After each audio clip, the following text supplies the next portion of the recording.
Creemos que la división de América en nacionalidades inciertas e ilusorias es completamente ficticia. Así que tratando de librarme de cualquier carga de provincialismo, por América Unida. Muito boa tarde, pessoal. Este aqui é o programa O Sul do Mundo, o nosso programa para debater a história, a cultura e a política do nosso continente, da América Latina e do Caribe. O meu nome é Pedro Carrano e no nosso primeiro encontro, encontro anterior, eu quase matei vocês aí com 40 minutos de programa e agora eu prometo ser mais breve. No nosso encontro anterior, a gente discutiu os anos 80 e 90 na América Latina, da aplicação do programa neoliberal por parte dos governos, com a piora das condições de vida da nossa população. Essa piora das condições de vida, como a gente viu, em nosso continente acabou produzindo revoltas populares nas ruas da Venezuela, do Paraguai, da Bolívia, da Argentina, do Equador. Movimentos camponeses e indígenas fortaleceram-se no México e no Brasil, o que, ao final desse processo, acabou levando à vitória da esquerda em vários países de nosso continente na chamada Primavera Progressista da América Latina, final dos anos 90 e começo aí ao longo da década de 2000. E em anos recentes a gente viu também que esses governos chamados progressistas sofreram golpes de Estado conduzidos pelos Estados Unidos e pelas elites locais latino-americanas sempre avessas aos trabalhadores, à população pobre. E a gente vai seguir tentando entender o porquê efetivamente esses governos progressistas tombaram nisso que a gente tem chamado dessa ofensiva conservadora na América Latina, que é, de alguma maneira, o momento político em que estamos hoje em nosso continente. Porém, como a luta de classes e a história são dinâmicas, não estão congeladas, tivemos, como vocês sabem, um ano de 2019 muito intenso nas lutas políticas da América Latina. Então, revoltas de rua, com destaque para a juventude nas ruas do Chile, num movimento de revolta de grande fôlego que segue até este momento. Mas e agora? E com a pandemia da Covid-19 afetando diretamente as economias de nosso continente, a população de nosso continente, numa grave crise social, política, sanitária e econômica. Como é que a gente está analisando a situação do nosso continente hoje? Então, gente, nós sabemos que desde 2019, a CEPAL, que é um importante órgão aí de estudos econômicos latino-americanos, já apontava um panorama para 2020 de baixo crescimento econômico. Então, já apontava uma série de fatores de que as economias latino-americanas teriam muita dificuldade em 2020. Esse panorama, infelizmente, se confirma e se aprofunda com o impacto da Covid-19, com necessária política de distanciamento social. Então, a pandemia acaba acelerando os efeitos do desemprego, o drama da repatriação de imigrantes também, que muitas vezes precisam voltar aos seus países de origem, e a previsão é de queda do produto interno bruto de 18 economias latino-americanas estudadas em maio pela CEPAL e uma previsão aí de menos 5,3 no mínimo aí de queda das economias, dessas 18 economias de maneira geral em nosso continente.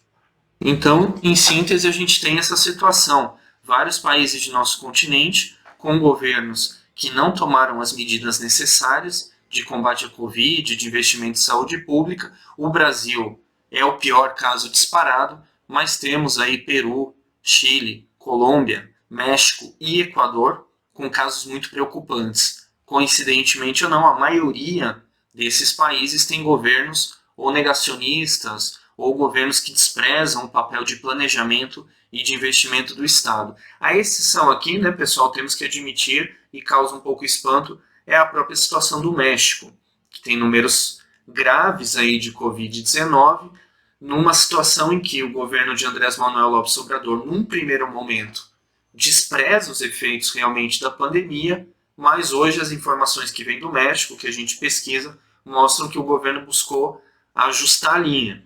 mas sofre aí as consequências de um momento inicial de desprezo ao combate da pandemia, né? O famoso não chegou ao Idaí do nosso governo Bolsonaro, um governo aí genocida, mas foi um governo que não atuou de início nas consequências aí da pandemia. E agora busca correr atrás do prejuízo, com mais informação para a população, com mais conscientização e com mais combate à Covid. Tudo isso para dizer que a situação no nosso continente ela vai ficando cada vez mais turbulenta. Ainda com dados da CEPAL, a gente sabe que com a pandemia o desemprego ele passa no nosso continente de 26 milhões para 37 milhões de trabalhadores. Então a gente passa a ter 13,5% da população de 18 países em situação de extrema pobreza e 34,7% da população do nosso continente em situação de pobreza, dados de maio da CEPAL. Uma outra situação que preocupa aqui é a gente analisar dois países. Na Colômbia, como eu falei, foi um país que teve muitas revoltas também no ano passado, mobilizações importantes, um país onde sempre predominaram governos neoliberais, autoritários, como o governo de Álvaro Uribe, sabemos que são governos diretamente alinhados aos Estados Unidos, e o governo de Manuel Santos recentemente assinou os acordos de paz com a FARC, com as Forças Armadas Revolucionárias Colombianas, que se colocaram numa posição de deixar o movimento guerrilheiro e passar a atuar como partido institucional. O problema é que na Colômbia, território que está aí sob controle sempre dos Estados Unidos, intervenção, a gente tem visto que mesmo havendo os acordos de paz, a deposição das armas e a passagem para partido institucional, as FARC, que agora são Força Alternativa Revolucionária do Comum, continuam sendo muito perseguidas, né? Então a gente tem aí, desde o começo do ano até esse momento, o assassinato de 197 ativistas, militantes, camponeses. Isso é muito sério, né? O assassinato mais recente foi no dia 21 de maio, no departamento de Chocó, e a gente fica bastante preocupado com a situação na Colômbia, porque houve os acordos de paz, mas a paz não tem sido alcançada, né? As forças aí conservadoras continuam perseguindo militantes e ativistas de esquerda. Isso é muito sério porque o tensionamento disso pode levar de novo à necessidade de um movimento guerrilheiro, do que dessa reação, né? E a Venezuela também, sabemos, é um país que sofre o bloqueio dos Estados Unidos, o bloqueio econômico, e sabemos que nesse momento de pandemia, em que os Estados Unidos tinham que estar cuidando da sua população e não deixando milhares de pessoas morrerem, mas continuam aí denúncias contra o governo Maduro, ameaças, e inclusive houve uma tentativa aí de invasão da costa venezuelana por parte de mercenários, episódio que a gente vai contar no nosso Sul do Mundo número 3. Aqui, nosso programa de hoje, gente, ele não é necessariamente pessimista. A gente coloca uma situação bastante difícil em nossos países. Há, inclusive, mobilizações, como no caso do Chile, na qual a juventude já vinha se mobilizando desde o ano passado, e agora continua nas ruas, mesmo num período de Covid-19, mas denunciando aí que o governo de Sebastião Pinheira, um governo que sempre também alardeou que não seria um governo de esquerda, que seria um governo neoliberal, mas o fato é que a população vem protestando contra as péssimas condições de vida, contra a ausência de auxílio para a população, e também houve movimentos de rua pressionando para que parte da previdência chilena, que é individual e privada, pudesse ser acessada para investimento em políticas sociais. Então também o Chile segue em mobilização, as pessoas estão nas ruas, como também foram as ruas no Equador recentemente contra a grave crise sanitária. Mas nós temos então aqui, gente, que citar também os exemplos positivos de combate à Covid-19. E esses exemplos estão diretamente ligados à capacidade do Estado de planejamento e ao envolvimento da população na construção e na participação de uma saúde pública, comunitária. Então, o primeiro exemplo é o da Venezuela. A Venezuela, para que se tenha uma ideia, mesmo numa grave crise econômica, mesmo sofrendo bloqueio econômico por parte dos Estados Unidos, aplicou uma política séria de distanciamento social, a população realmente se recolheu sob orientação do governo, 84% da população apoia a política do governo de isolamento e, enquanto eu gravo esse programa, apenas 882 pessoas foram infectadas, olha isso, de acordo aí com números da Telesur, que tem feito um levantamento de todos os países, e 89 mortos foram vitimados pela Covid-19 na Venezuela. 89 mortos para os quais o governo, inclusive, lamentou a perda e fez as suas condolências. Enquanto aqui é inevitável comparar no Brasil, estamos chegando aí à possibilidade a mais de 80 mil mortos, podemos chegar inclusive a 90 mil mortos, dado o ritmo aí de expansão do contágio, e o governo Bolsonaro não faz sequer um luto, uma homenagem a essas famílias, não aplica uma política séria de distanciamento social. É um absurdo. A gente tem que levantar aqui a Venezuela, que é tão criticada pela mídia empresarial, que é um grande senso comum, né? Bolsonaro fala todo o tempo, não somos uma Venezuela.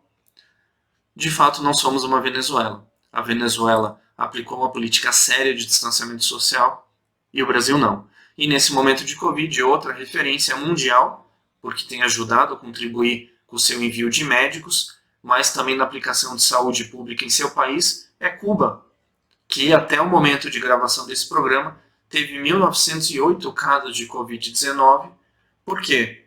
Porque é um atendimento comunitário às famílias, porque é um acompanhamento, porque é um planejamento, porque é uma política pública eficiente no que toca à saúde. Isso existe na Venezuela, isso existe em Cuba, a população participa, o Estado planeja.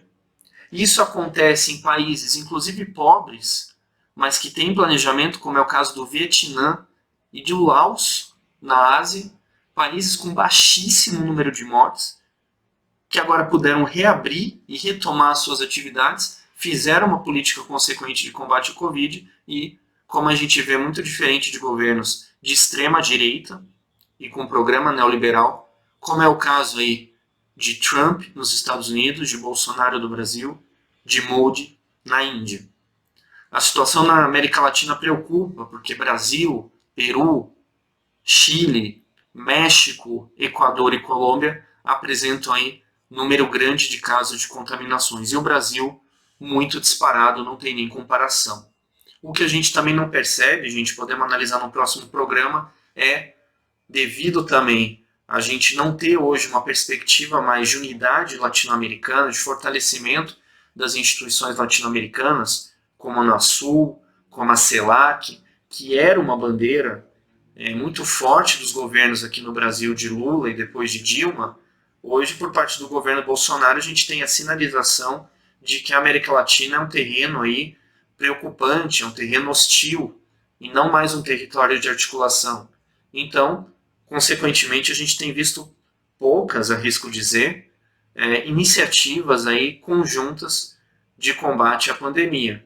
O que é mais comum de ser sinalizado é os países vizinhos querendo fechar a fronteira com o Brasil, porque realmente a pandemia está descontrolada no Brasil. Então nós não temos aí, por parte das nossas instituições latino-americanas, um combate efetivo à pandemia, porque o governo brasileiro já não vê como necessária a nossa articulação sul-americana e latino-americana.